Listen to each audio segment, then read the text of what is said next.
الكل. الموعد الكبير، اللقاء المثير، المواجهة الكلاسيكية بين الكرة السعودية والكرة العراقية، متمثلة في نصف نهائي كأس الملك سلمان للأندية العربية الأبطال في استادها. ستنسى كل النظريات لنعيش حقيقة الميدان ولغة الأقدام. ثلاثة لاعبين، ماني بعيدة لعبة في نطاق الإعارة للزمالك المصري، رونالدو تحذير بالصدر، مواسم في انتر ميلانو، رونالدو ما شفناش التصويب على العارضة. يا ومضة عراقية، علي لجامي، ماني تاليسكا، التصويب والحارس احمد باسل.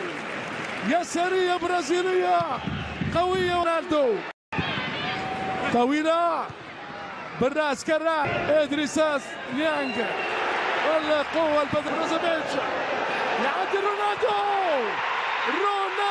جول. رونالدو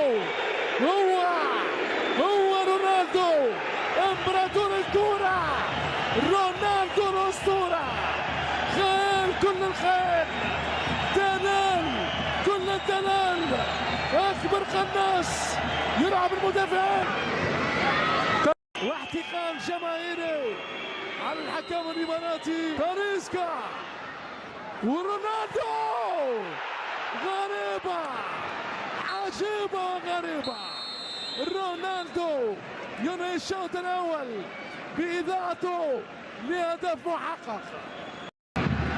فوفانا، ماني مرة أخرى، والدخول في منطقة الجزاء. الحكم يطالب باللعب.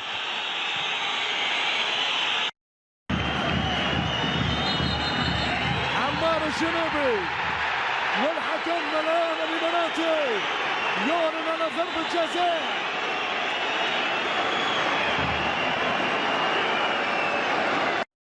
يتقدم رونالدو،